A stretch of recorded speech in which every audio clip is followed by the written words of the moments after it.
So many topics, so little time. Talking about all the next big things we haven't talked about in a powerhouse panel are Andrew Vorster, Chris Skinner, Ghela Boskovich, and Dr. Leda Glyptis. Fancy seeing you here. Welcome, welcome.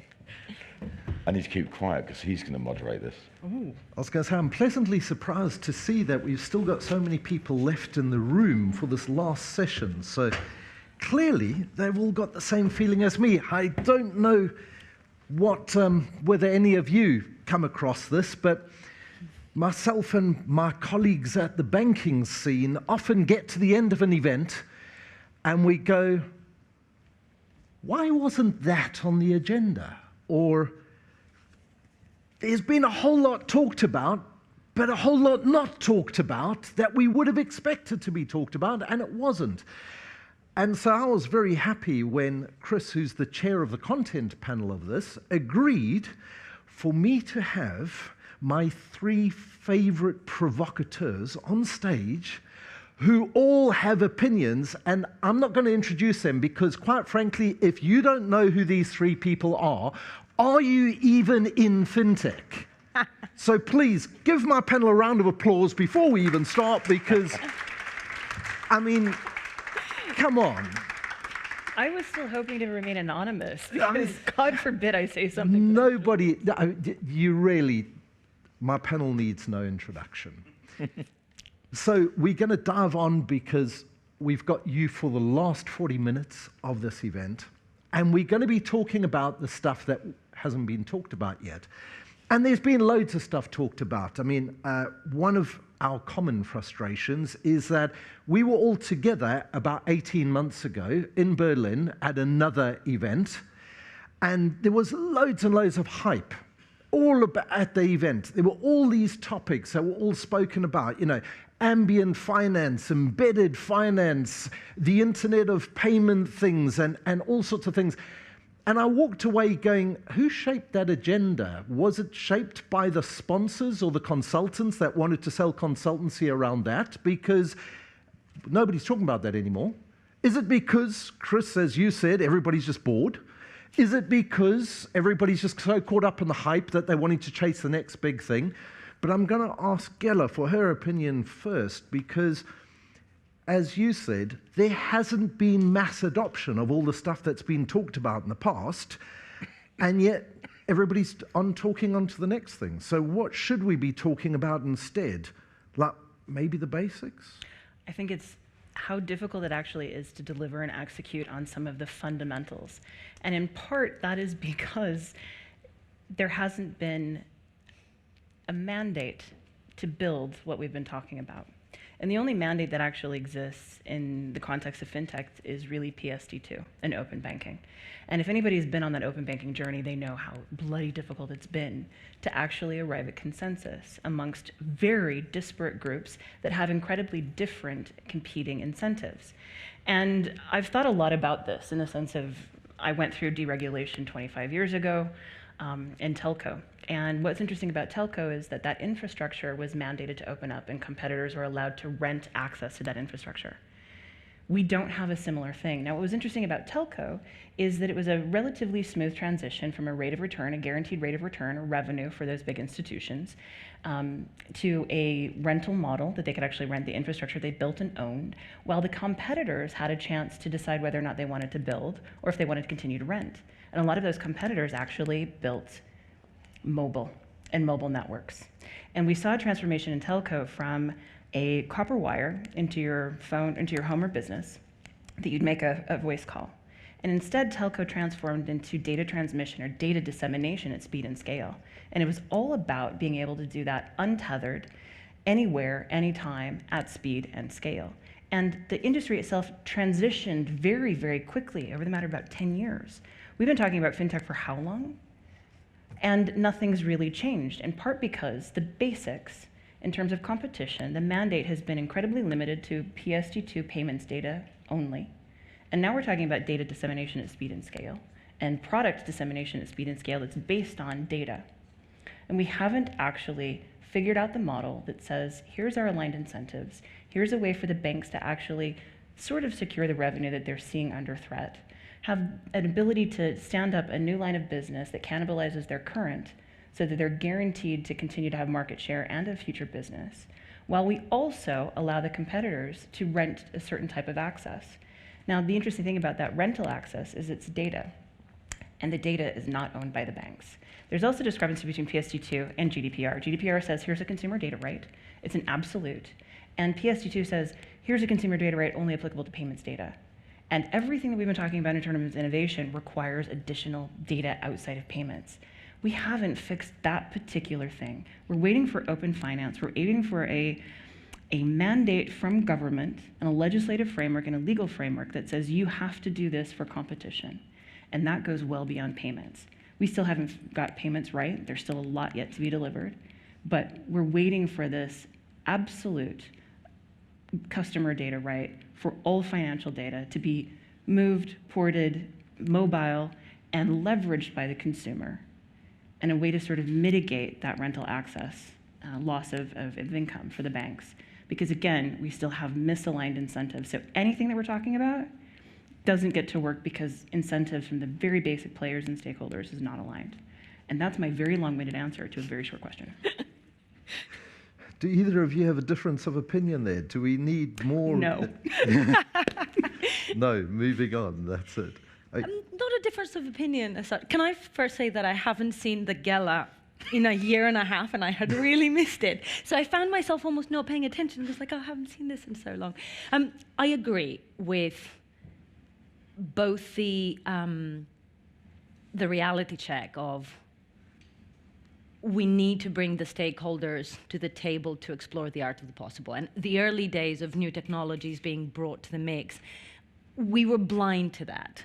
In that I remember in my banking days, companies, big and small, coming to us and saying, these are the ways in which we'll completely change your business model. And it's like, you're not putting something in its place, so I'm not going to pay for this.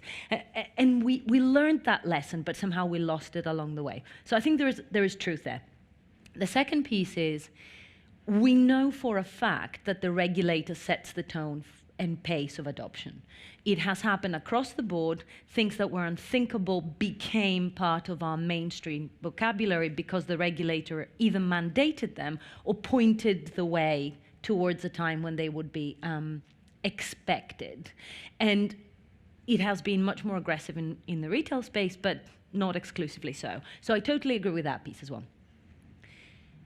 There is a narrative around selling into opportunity rather than a challenge. And I think we as an industry have been a bit slow in that. Embedded finance actually perversely might be the first opportunity where we're really being creative. So that's my only slight disagreement. Do I agree that we've talked about the shiny things, and because we haven't been particularly good at making progress with the hard stuff for many reasons, we've moved on to the next shiny thing? Yes.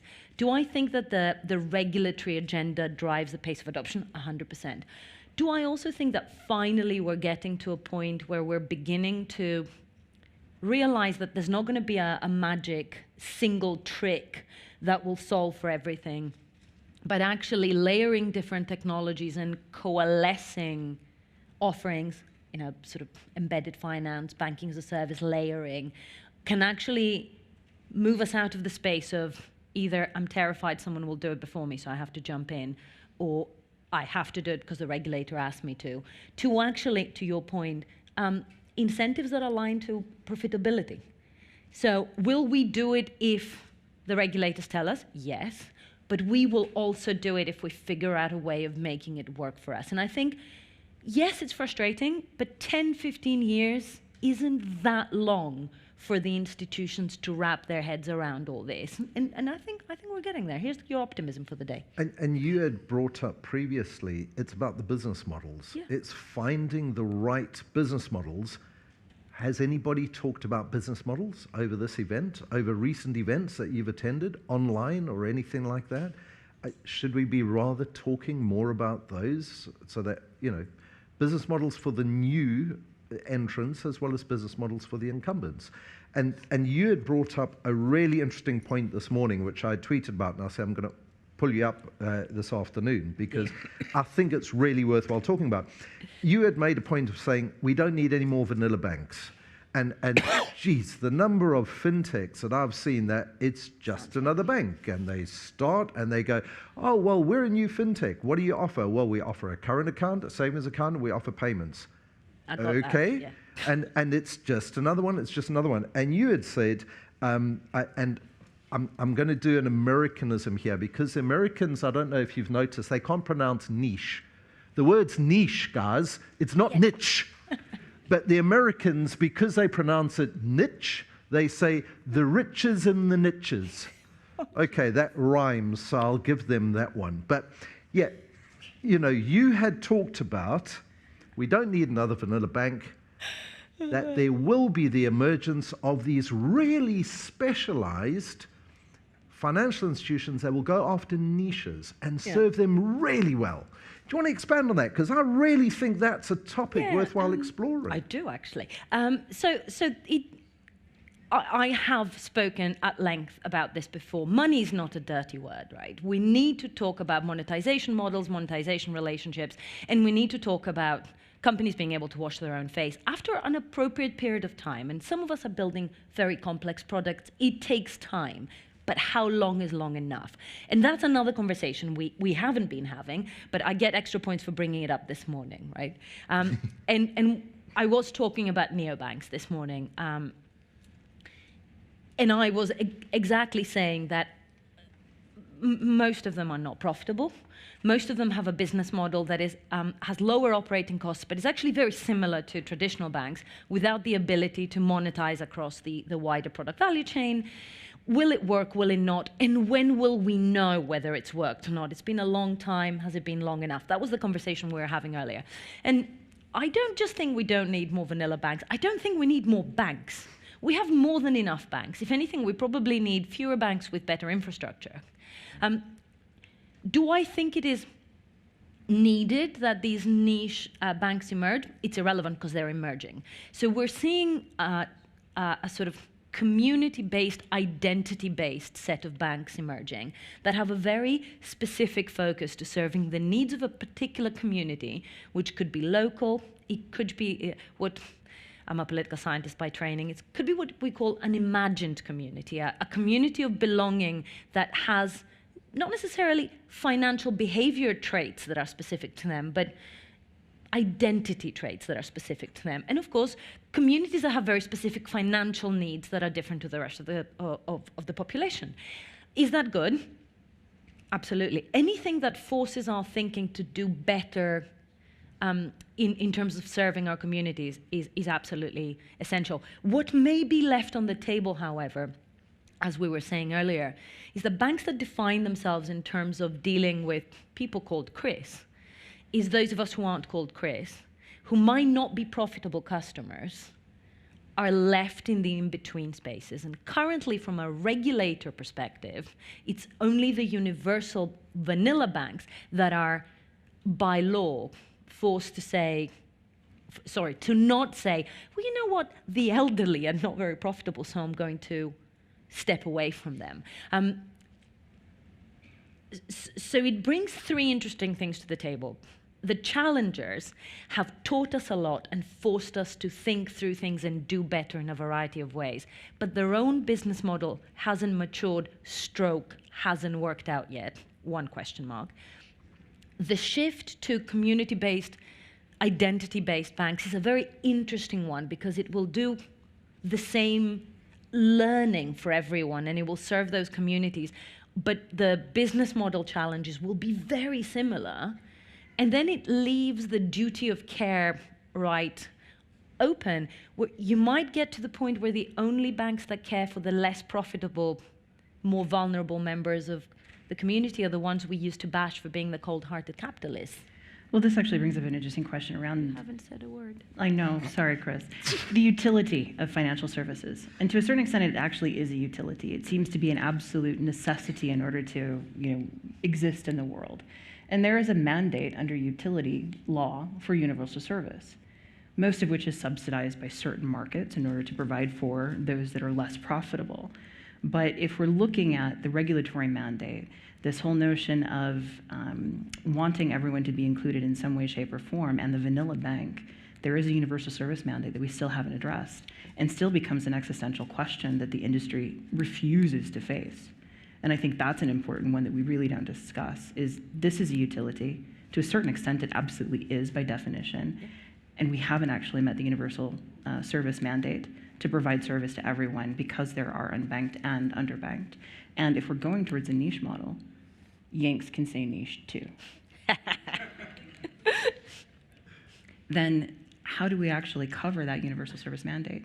And it's just a question for the industry, but it certainly isn't one that we have addressed on stage or in any conference that I've been in.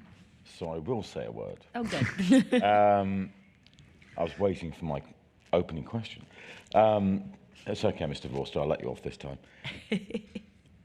The bit we haven't discussed, and it's something that's coming to my top of mind, and you've both touched on it in your opening statements, is that we bandy around terms like banking as a service, platforms, ecosystems, embedded finance, omni-channel, phrases and words that I don't like, some of them.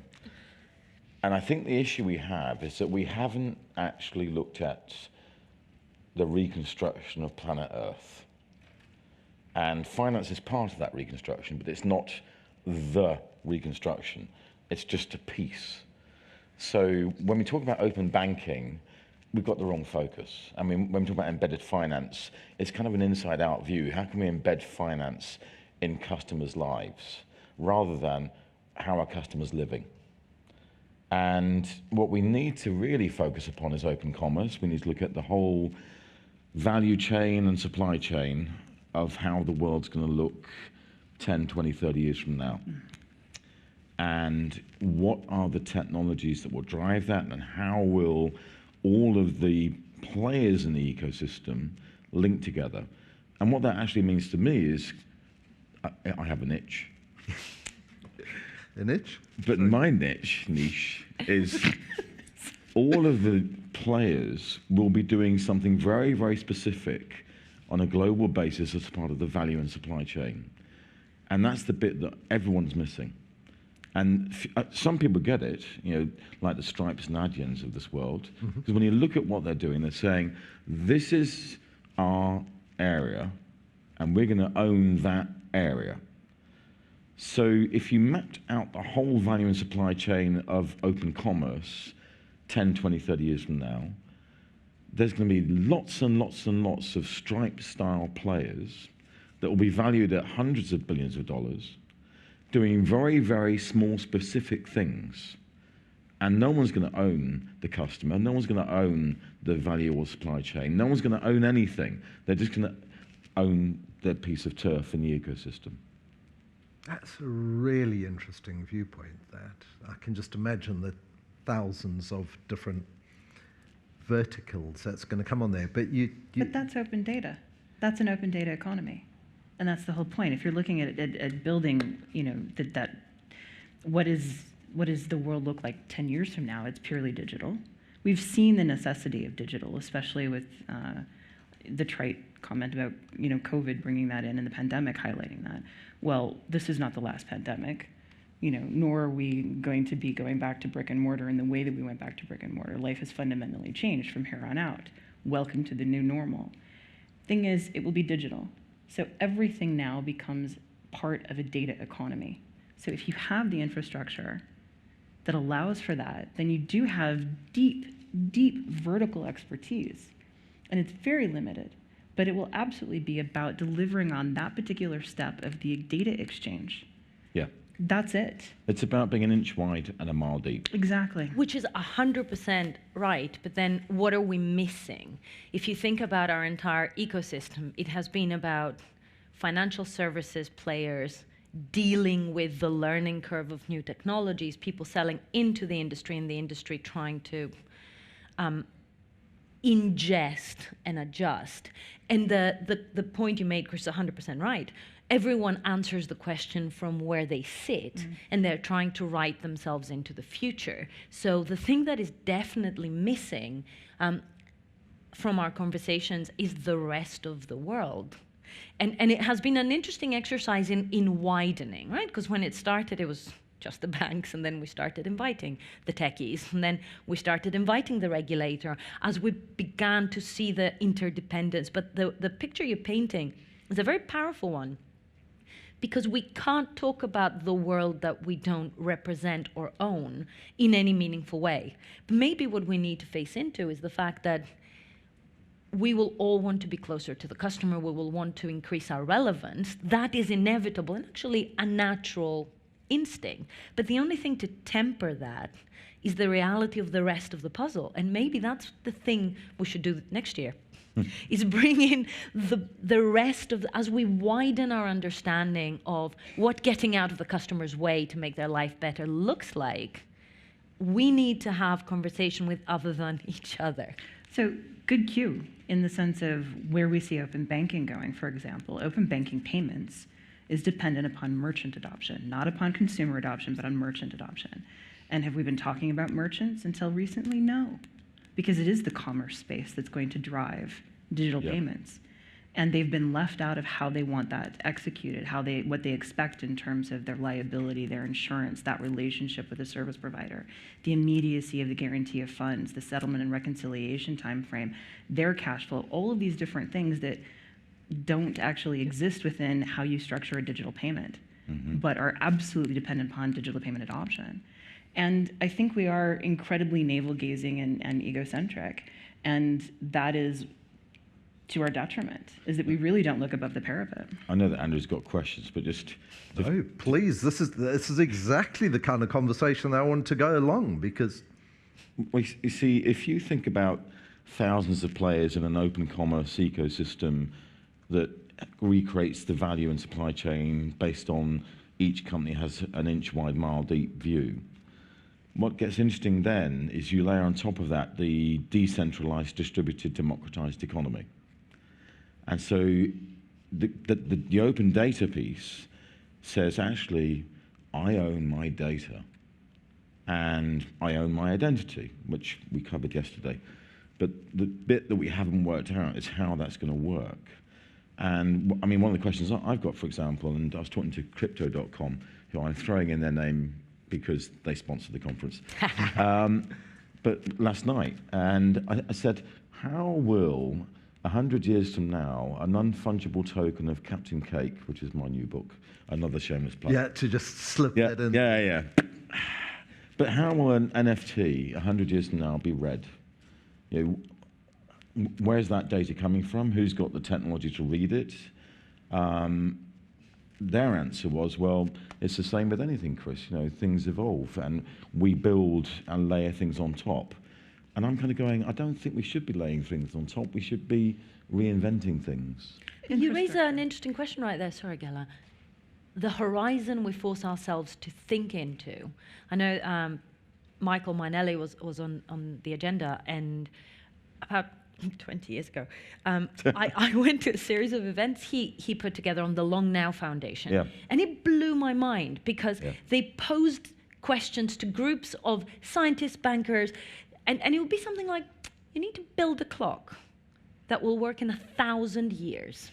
So you need to think everything from, will humans have bigger hands in 1,000 years, and will they be able to create, to sort of fiddle with these mechanisms, to do we believe that the way we power capabilities will exist? And it was an interesting exercise for shifting your horizon, because the reality is when you live in a representative democracy, you think about policy in 3 to 5 year intervals, depending on where your elections are. If you work in a bank, you think in terms of quarters.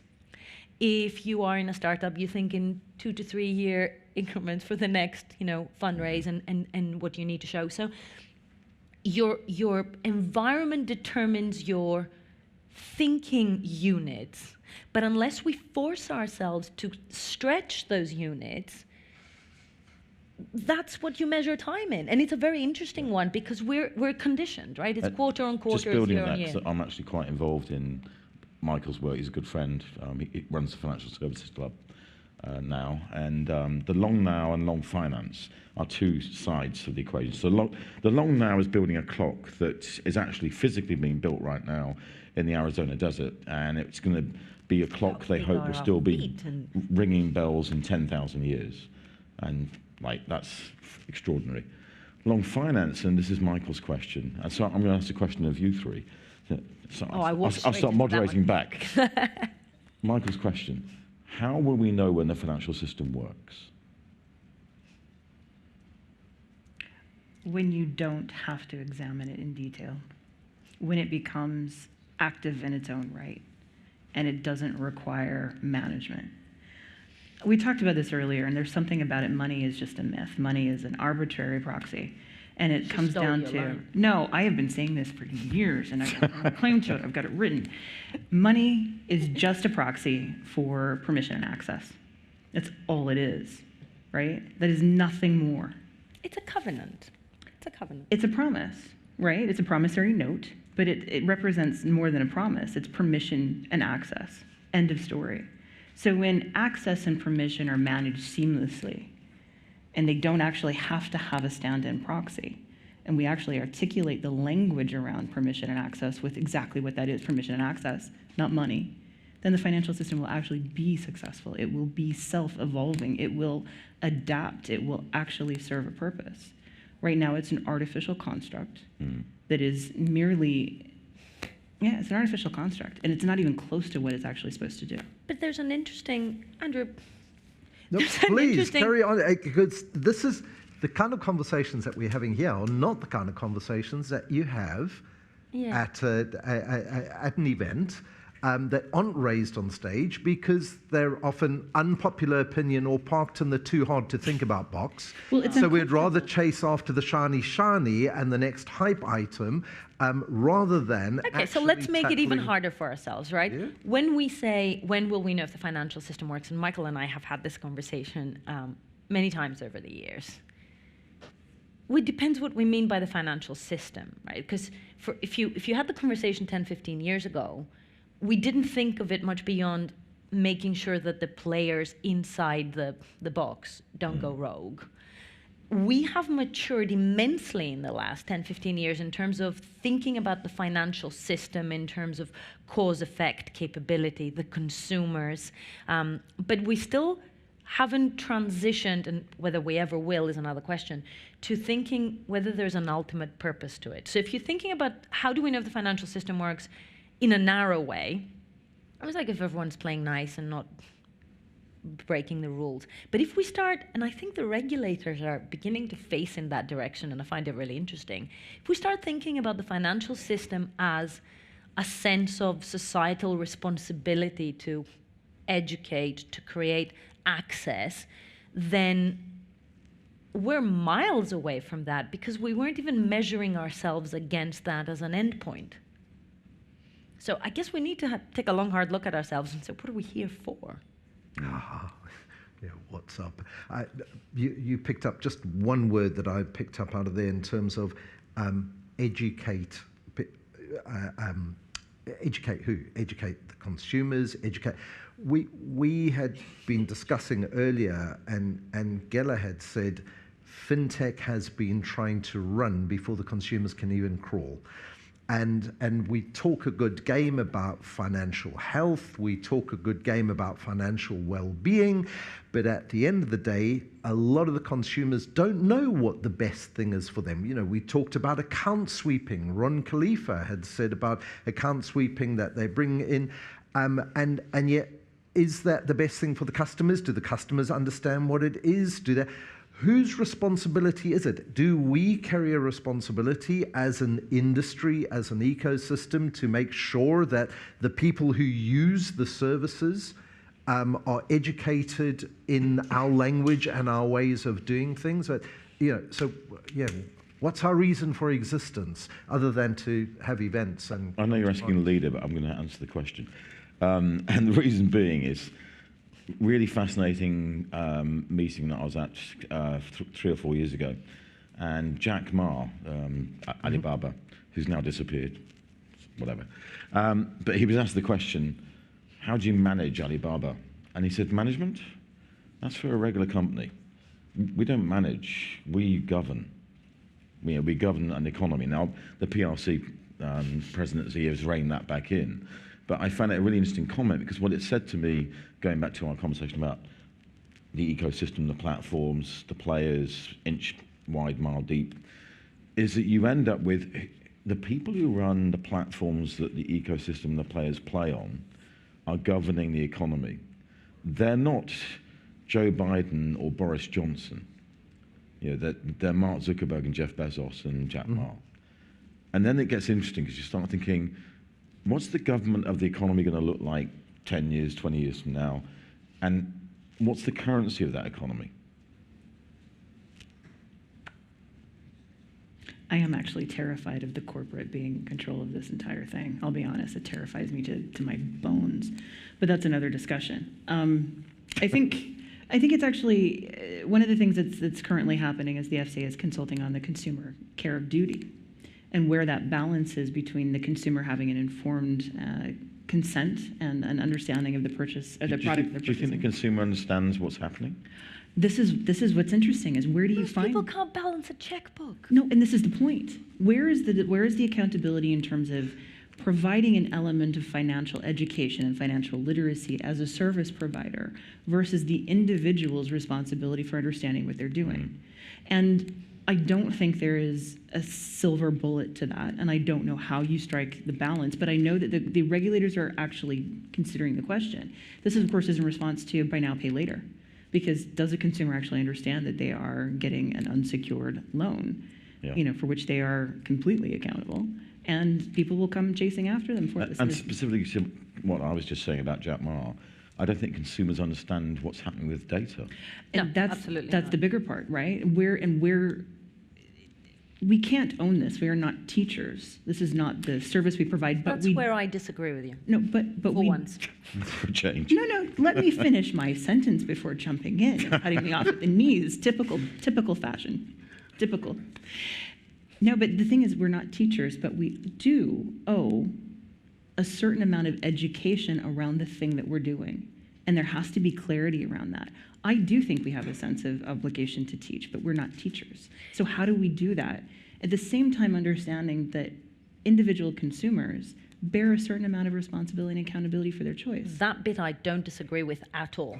The bit I disagree with is that we are not teachers, because that's exactly what we have been doing towards the paymasters. We have been on a journey for 15 years of bringing technical education and teaching the art of the possible to VCs and banks. So actually, we are 100% teachers. I've never said my purpose wasn't teaching, but we don't necessarily define ourselves as teachers, and therefore But we I don't think we act do. as. What we do. Yeah, I do. I think this industry is full of people who have taken it upon themselves to educate others on what their technology capability and business model does. They have taken it upon themselves to bring certain technologies to the boardroom, and they had to educate the people with the checkbooks, because otherwise you wouldn't get your investment. We come here and educate each other about our corner of the industry. And I would add to that, we come to these events and to a man stroke woman, talk about a moral purpose. Our fintech world is about the good stuff, tech for good, tech with a conscience. Well, time to eat our dog food, people, because the reality is if we're designing services for people who don't understand them, then we're failing doubly. We're both failing to do the second half of the education piece, and it's our job to do it because we have been the ambassadors of these things. At the end of the day, nobody asked us to become the ambassadors and the flag bearers. We chose it. This is the rest of the job. But there's an interesting nuance to what you're both saying, which is, first of all, we need to teach financial literacy. Yes. And we do a very poor job of that. In schools, kids are not educated about how money works, and that's a huge oversight. But now we have to layer on top of that how data works, and fintech. Money meets data. And this is the world we're now developing and delivering.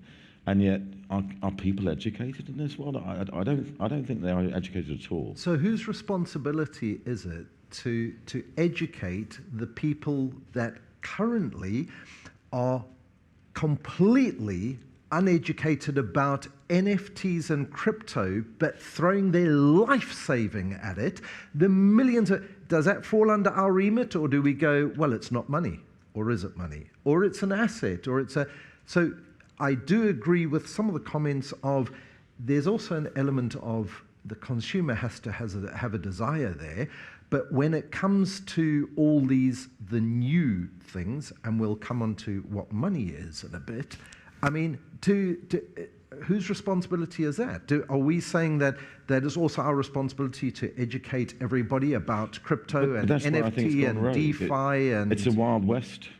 Well, the crypto world is... But the crypto world, but we talk about... Well, I'll tell you for me where the line is, and we were talking about this earlier.